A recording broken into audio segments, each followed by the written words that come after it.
जानेंगे। विवाह 8 प्रकार के होते हैं: ब्रह्म विवाह, देव विवाह, आर्ष विवाह, प्रजापति विवाह, असुर विवाह, गंधर्व विवाह, राक्षस विवाह एंड पिशाच विवाह।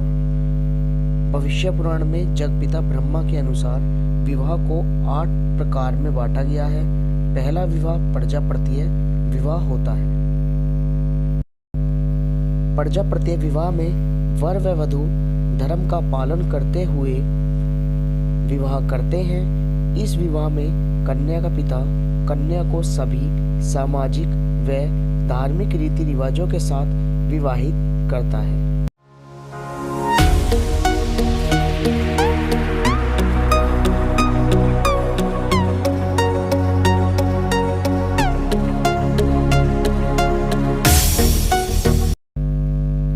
आर्ष विवाह। आर्ष विवाह में कन्या पक्ष वाले कन्या का मूल्य देकर अर्थात कन्या के साथ साथ गोदान करके जो विवाह के कार्य को पूरा करते हैं उस विवाह को ही आर्ष विवाह कहते हैं। अर्थात दूसरे शब्दों में कन्या के साथ गोदान करने वाले विवाह को ही आर्ष विवाह कहा जाता है। देव विवाह। देव विवाह में किसी सेवा, धार्मिक कार्य या उद्देश्य के हेतु या मूल्य के रूप में अपनी कन्या को किसी विशेष वर को दे देना देव विवाह कहलाता है। लेकिन इस विवाह में कन्या की इच्छा की अनदेखी नहीं की जाती। यह माध्य विवाह है, अर्थात जो पुरोहित यज्ञ का अनुष्ठान विधि पूर्वक करा लेता है उसी के साथ कन्या का विवाह कर दिया जाता है। फोर्थ विवाह है ब्रह्म विवाह। इस विवाह को सर्वोत्तम विवाह माना जाता है। यह वर वधू दोनों पक्षों की सहमति से होता है। इस विवाह को ब्रह्म विवाह कहते हैं। ब्रह्म विवाह संस्कार के अनुसार युवती का पिता अपनी पुत्री के लिए एक सुयोग्य और चरित्रवान युवक की तलाश करता है और उसी के साथ अपनी पुत्री का विवाह कर देता है। इस विवाह को ब्रह्म विवाह कहते हैं। गंधर्व विवाह। गंधर्व विवाह वर व वधू के आपस में राजी होने के साथ ही इस विवाह को किया जाता है। इस विवाह को आधुनिक युग में प्रेम विवाह के नाम से जानते हैं।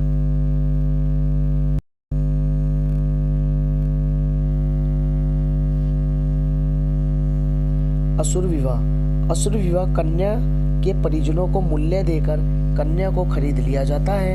इस विवाह में कन्या की सहमति नहीं होने के बाद भी कन्या का विवाह वर से कर दिया जाता है और इस तरह के किए गए विवाह को ही असुर विवाह कहा गया है।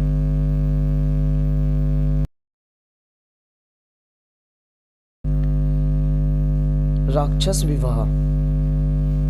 राक्षस विवाह से आशय एक ऐसे विवाह से होता है जब किसी कन्या को बलपूर्वक या डरा धमका कर विवाह कर लिया जाता है या जोर जबरदस्ती करके विवाह कर लिया जाता है। उसी विवाह को राक्षस विवाह के नाम से जाना जाता है। पिशाच विवाह। पिशाच नामक विवाह से आशय उस विवाह से होता है जिस विवाह में छल द्वारा वर कन्या के शरीर पर अधिकार कर लेता है और इस विवाह को ही पिशाच विवाह कहते हैं। इस विवाह की सभी शास्त्रों ने निंदा की है।